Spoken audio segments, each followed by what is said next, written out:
आता आपण सिंक्रोनस मोटरच्या दुसऱ्या भागामध्ये सिंक्रोनस मोटर चालू करण्याच्या पद्धती कोणकोणत्या, त्याचबरोबर सिंक्रोनस मोटरवरती जे फील्ड एक्सायटेशन आहे त्याचा परिणाम काय होतो आणि सिंक्रोनस मोटरवरती लोडचा काय परिणाम होतो, त्याचबरोबर सिंक्रोनस मोटरचे गुणधर्म आणि सिंक्रोनस मोटरचे उपयोग याबद्दलची माहिती घेणार आहोत.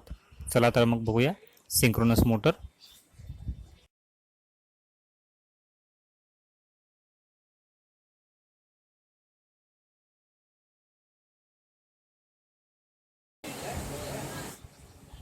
आता आपण बघूया हे जे सिंक्रोनस मोटर आहे ते सिंक्रोनस मोटर चालू करण्याच्या पद्धती कोणकोणत्या. ही जी सिंक्रोनस मोटर आहे ती सिंक्रोनस मोटर आपल्याला माहिती आहे की ही सेल्फ स्टार्ट नसते, म्हणून ही जी सिंक्रोनस मोटर आहे ती सिंक्रोनस मोटर सेल्फ स्टार्ट करण्यासाठी दोन पद्धतींचा वापर केला जातो.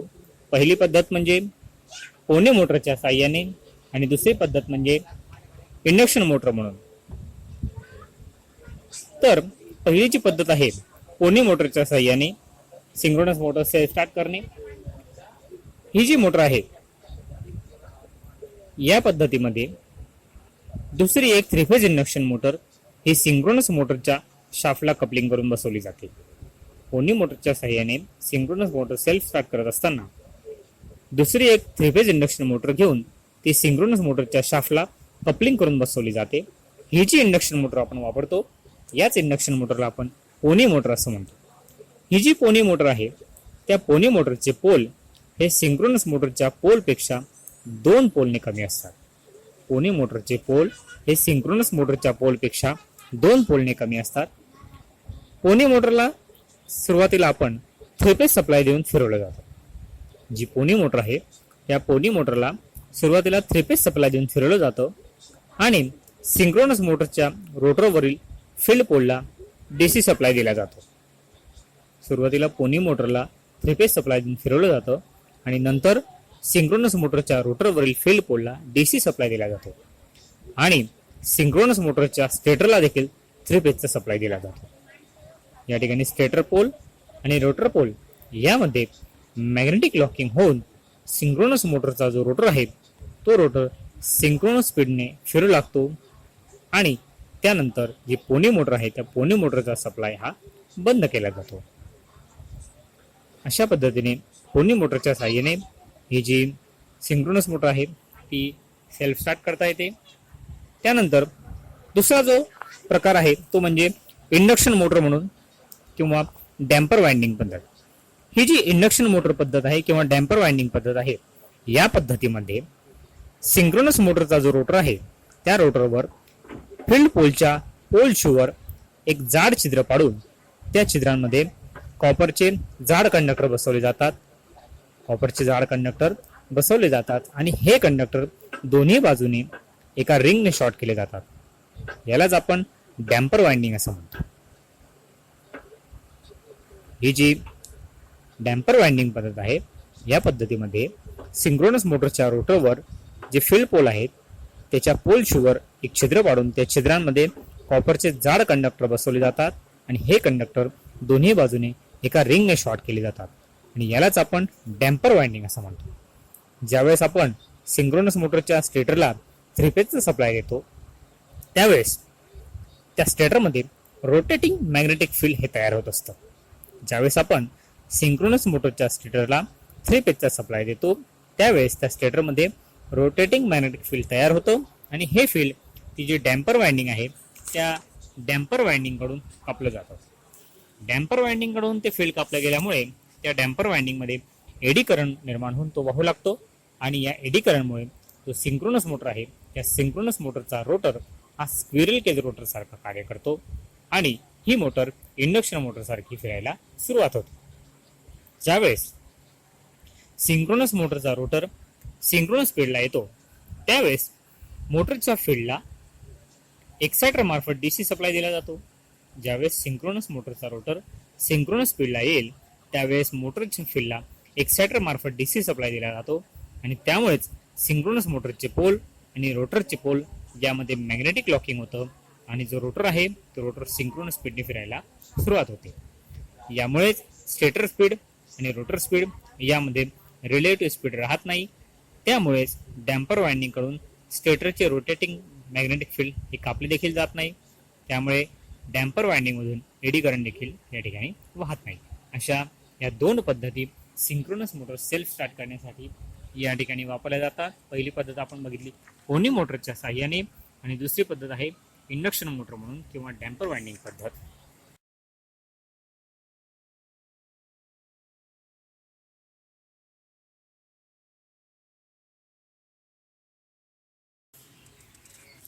आता आपण बघूया की जी सिंक्रोनस मोटर आहे त्या सिंक्रोनस मोटरवरती फील्ड एक्सायटेशनचा काय परिणाम होतो ते. सिंक्रोनस मोटरवरती फील्ड एक्सायटेशनचा होणारा परिणाम, ज्यावेळेस आपण सिंक्रोनस मोटरच्या रोटरवर बसवलेली जी फील्ड पोल वाइंडिंग आहे, सिंक्रोनस मोटरच्या रोटरवरती जे फील्ड पोल बसवले आहेत आणि त्या फील्ड पोलच्या फील्ड वाइंडिंगला आपण DC सप्लाय देतो, त्यालाच आपण फील्ड एक्सायटेशन असं म्हणत असतो. सिंक्रोनस मोटरच्या रोटरला म्हणजे रोटरवरच्या फील्ड पोलवरील फील्ड वाइंडिंगला DC सप्लाय पुरवणे म्हणजेच फील्ड एक्सायटेशन होय.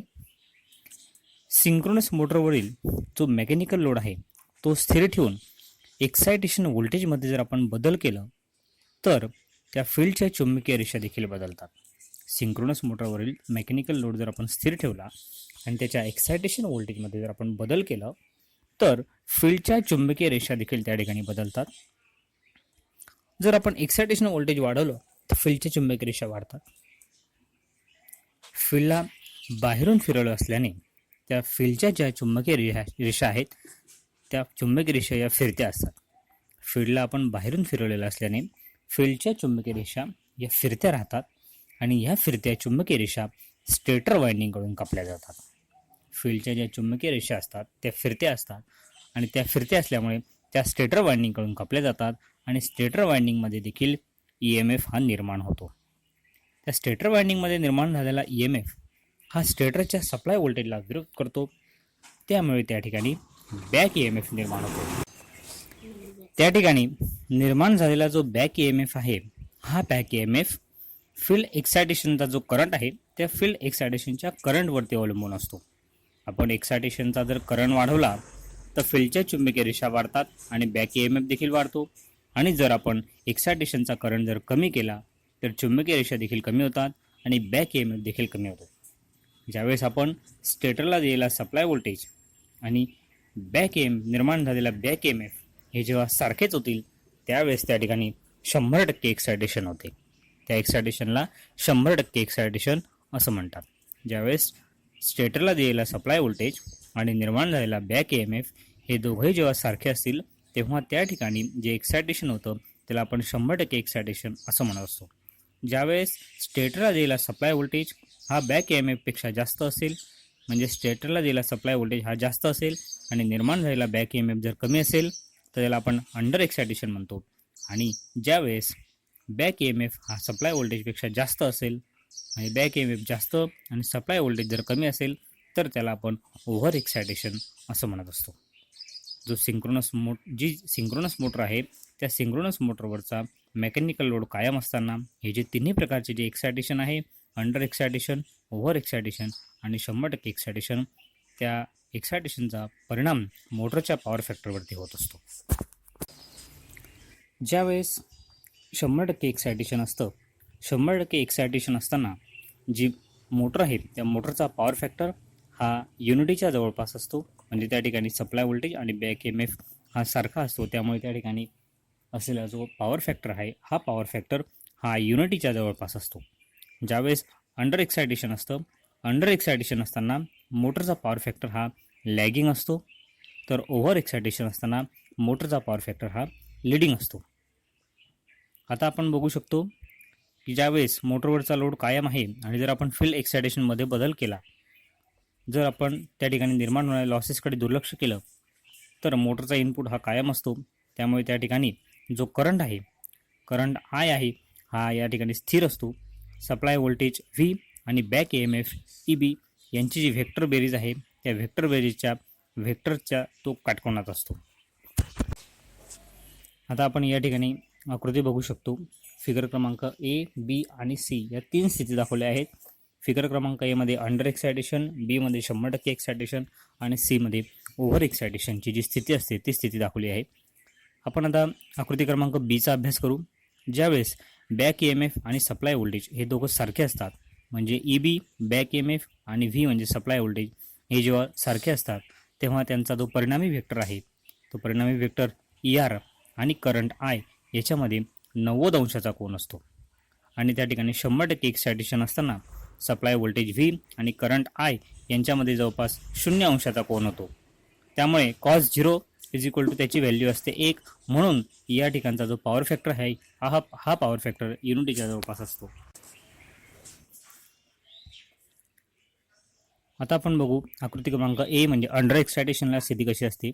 ज्यावेळेस बॅक EMF हा सप्लाय व्होल्टेजपेक्षा कमी असेल अशा स्थितीला आपण अंडर एक्सायटेशन म्हणतो. या स्थितीमध्ये व्हेक्टर डायग्राम जी A आहे यामध्ये दाखवल्याप्रमाणे जो सप्लाय व्होल्टेज V आणि करंट यांच्यामध्ये थिटा अंशाचा कोन निर्माण होऊन पॉवर फॅक्टर हा लॅगिंग राहतो. आणि आकृती क्रमांक C मध्ये ओव्हर एक्सायटेशन असताना ज्यावेळेस बॅक EMF हा सप्लाय व्होल्टेजपेक्षा जास्त असतो अशा स्थितीला आपण ओव्हर एक्सायटेशन म्हणतो. अशा स्थितीमध्ये जो व्हेक्टर डायग्राम दाखवला आहे त्याच्यामध्ये व्होल्टेज आणि करंट याच्यामध्ये θ2 नंबरचा जो अंश आहे त्या अंशाचा कोन निर्माण होऊन पॉवर फॅक्टर हा लॅगिंग राहतो. पॉवर फॅक्टर हा लिडिंग राहतो. म्हणजेच काय तर सिंक्रोनस मोटरचे फील्ड एक्सायटेशन वाढवून सर्किटचा पॉवर फॅक्टर हा आपल्याला सुधारता येतो. म्हणून ओव्हर एक्सायटेड सिंक्रोनस मोटरने पॉवर फॅक्टर हा सुधारला जातो. म्हणून जी ओव्हर एक्सायटेड सिंक्रोनस मोटर आहे त्या मोटरला आपण सिंक्रोनस कंडेन्सर असं देखील म्हणत असतो.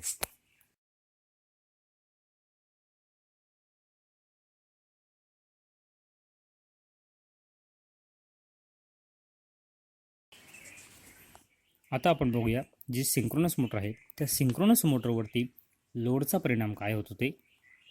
ज्यावेळेस आपण सिंक्रोनस मोटरच्या स्टेटरला सप्लाय व्होल्टेज म्हणजे थ्री फेजचा सप्लाय व्होल्टेज आणि रोटरला DC सप्लाय देतो आणि रोटरला फिरवतो त्यावेळेस रोटरचे जे चुंबकीय क्षेत्र आहे ते स्टेटरकडून कापले जाते आणि स्टेटर वाइंडिंगमध्ये बॅक EMF निर्माण होतो. हा जो बॅक EMF आहे हा सप्लाय व्होल्टेजच्या विरुद्ध दिशेचा असतो. आपण या ठिकाणी व्हेक्टर डायग्राम बघू शकतो की त्या ठिकाणी OV हा स्टेटरला देण्यात येणारा सप्लाय व्होल्टेज आहे. EB हा त्या ठिकाणी निर्माण झालेला बॅक EMF आहे की जो सप्लाय व्होल्टेजची दिशा आणि बॅक EMFची दिशा ही एकमेकांच्या विरुद्ध आहे. आणि ER जो आहे हा सप्लाय व्होल्टेज आणि बॅक EMF यांचा परिणामी व्होल्टेज आहे. ER आणि करंट हे एकमेकांच्या 90 अंशामध्ये असतात. त्यामुळे V आणि I यामध्ये θ अंशाचा कोन निर्माण होतो. अल्फा हा स्टेटर पोल आणि रोटर पोल यांच्यामधला कोन आहे तो लोडनुसार बदलत असतो. यालाच आपण अँगल ऑफ रिटार्डेशन असं म्हणत असतो. आता सिंक्रोनस मोटरवरती जो लोडचा होणारा परिणाम आहे तो काय की ज्यावेळेस मोटर नो लोडवर असताना काय परिणाम होतो. सिंक्रोनस मोटरचे फील्ड एक्सायटेशन कायम असताना समजा मोटरवरती कोणताही लोड नसेल म्हणजे मोटर नो लोडवर असेल त्यावेळेस मोटर लाईनकडून नो लोड लॉसेस दूर करण्यापुरतीच पॉवर घेते. त्यामुळे बॅक EMF आणि सप्लाय व्होल्टेज यांच्यामधला जो अँगल ऑफ रिटार्डेशन आहे म्हणून असणारा जो अल्फा कोन आहे हा लहान असतो. अशा स्थितीमध्ये जो करंट आहे तो काही अंशाने लॅगिंग राहतो. आता आपण बघू मोटर लोडवर असताना. मोटर लोडवर जर जोडली तर त्या ठिकाणी रोटरवरती α2 नावाचा कोन आहे त्या कोनाने तो मागे ओढला जातो. एक्सायटेशन सारखेच त्या ठिकाणी बॅक EMF हे स्थिर असते. बॅक EMF आणि सप्लाय व्होल्टेज यांचा जो परिणामी व्होल्टेज आहे हा परिणामी व्होल्टेज ER हा सुद्धा या ठिकाणी स्थिर असतो. मात्र या ठिकाणी करंट वाढलेला असतो त्यामुळे जो अल्फा कोन आहे तो अल्फा कोन वाढतो. त्यामुळेच व्होल्टेज आणि करंट यांच्यामधला जो कोन आहे तो कोन वाढून पॉवर फॅक्टर या ठिकाणी कमी होतो.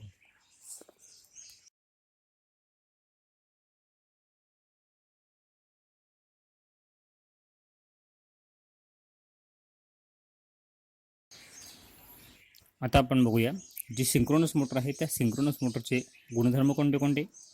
Characteristic of synchronous motor. Synchronous motor ही सिंक्रोनस स्पीडनेस फिरत असल्याने ही जी मोटर आहे या मोटरचा स्पीड आपल्याला कमी किंवा जास्त करता येत नाही. सिंक्रोनस मोटर ही सिंक्रोनस स्पीडने फिरत असल्याने या मोटरचा स्पीड आपल्याला कमी किंवा जास्त करता येत नाही. ही जी सिंक्रोनस मोटर आहे, सिंक्रोनस मोटर सुरू करण्यासाठी AC व DC अशा दोन्ही सप्लायची आपल्याला आवश्यकता असते. सिंक्रोनस मोटर सुरू करण्यासाठी आपल्याला AC आणि DC अशा दोन्ही सप्लायची आवश्यकता असते. या सिंक्रोनस मोटरमध्ये लॉसेस कमी असतात. सिंक्रोनस मोटरमध्ये निर्माण होणारे जे लॉसेस आहेत ते लॉसेस कमी असतात. त्याचबरोबर लोड जर बदलत असेल, लोड जरी बदलला तरी ही मोटर कायम स्पीडनेस फिरत राहते. ही जी सिंक्रोनस मोटर आहे या सिंक्रोनस मोटरची कार्यक्षमता चांगली असते. त्याचबरोबर या सिंक्रोनस मोटरमध्ये जो हंटिंग आहे तो हंटिंगचा दोष येऊ शकतो. आता हंटिंग म्हणजे काय? तर ज्यावेळेस सिंक्रोनस मोटरवरचा लोड वाढतो, ज्यावेळेस सिंक्रोनस मोटरवरचा लोड वाढतो त्यावेळेस स्टेटर पोल आणि रोटर पोल यांच्या वेगामध्ये किंचितचा फरक पडतो. म्हणजे रोटर पोल काही अंशाने मागे पडतात. हा जो फरक आहे स्टेटर पोल आणि रोटर पोल यांच्यामध्ये किंचितचा फरक पडतो. ज्यावेळेस लोड कमी होईल त्यावेळेस स्टेटर पोल आणि रोटर पोल यांच्यामध्ये कोनात्मक अंतर कमी होतं आणि लोड वाढल्याने कोनात्मक अंतर वाढतं. त्यामुळे रोटर हा स्टेटर स्पीडच्या बरोबर येण्याचा प्रयत्न करतो. या प्रयत्नामध्ये रोटरमध्ये काही कंपन निर्माण होतात आणि या कंपनांनाच आपण हंटिंग असं म्हणत असतो. याच्यामध्ये हा हंटिंगचा दोष येऊ शकतो.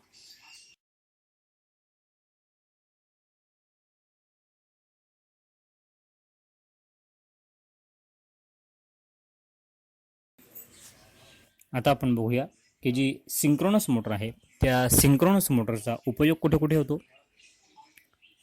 सिंक्रोनस मोटरचा उपयोग हा ज्या ठिकाणी आपल्याला बदलत्या लोडवरती सारख्या स्पीडची आवश्यकता असते, ज्या ठिकाणी आपल्याला बदलत्या लोडवरती सारख्या स्पीडची आवश्यकता असते अशा ठिकाणी आपण सिंक्रोनस मोटरचा उपयोग करतो. उदाहरणार्थ ब्लोअर्स आहे, DC जनरेटर आहे, एअर कॉम्प्रेसर आहे, अशा ठिकाणी ही जी सिंक्रोनस मोटर आहे या सिंक्रोनस मोटरचा आपण उपयोग करू शकतो. फील्ड एक्सायटेशन जरी बदललं तरी फील्ड एक्सायटेशन जर आपण बदललं तर सिंक्रोनस मोटरचा पॉवर फॅक्टर देखील बदलतो. ओव्हर एक्सायटेटेड मोटर जी आहे त्या मोटरचा पॉवर फॅक्टर हा लिडिंग असतो. मोठमोठे कारखाने आहेत, वर्कशॉप आहेत, या ठिकाणी जो इंडक्टिव्ह लोड आहे तो इंडक्टिव्ह लोड मोठ्या प्रमाणात असल्याने तेथील पॉवर फॅक्टर हा कमी होतो. अशा ठिकाणी जो पॉवर फॅक्टर आहे तो पॉवर फॅक्टर सुधारण्यासाठी सप्लायच्या पॅरललमध्ये सिंक्रोनस मोटर जोडली जाते. या मोटरवरती कोणताही मेकॅनिकल लोड जोडला जात नाही. ही जी मोटर आहे ही मोटर ओव्हर एक्सायटेशन देऊन सुरू केली असता जो इंडक्टिव्ह लोड आहे त्या इंडक्टिव्ह लोडचा पॉवर फॅक्टर सुधारतो आणि पॉवर फॅक्टर सुधारण्यासाठी जी मोटर वापरतो, जी सिंक्रोनस मोटर वापरतो त्या सिंक्रोनस मोटरलाच आपण सिंक्रोनस कंडेन्सर असे देखील म्हणतो. म्हणजे मोठमोठ्या वर्कशॉपमध्ये पॉवर फॅक्टर सुधारण्यासाठी देखील या सिंक्रोनस मोटरचा उपयोग केला जातो.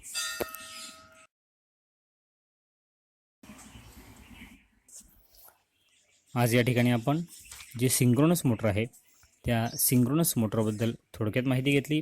सिंक्रोनस मोटरची रचना, तिची कार्यपद्धती, सिंक्रोनस मोटरला सेल्फ स्टार्ट करण्याच्या पद्धती, सिंक्रोनस मोटरवरती होणारे परिणाम, मोटरचे गुणधर्म आणि त्या मोटरचा उपयोग यांच्याबद्दल आपण थोडक्यात माहिती घेतली.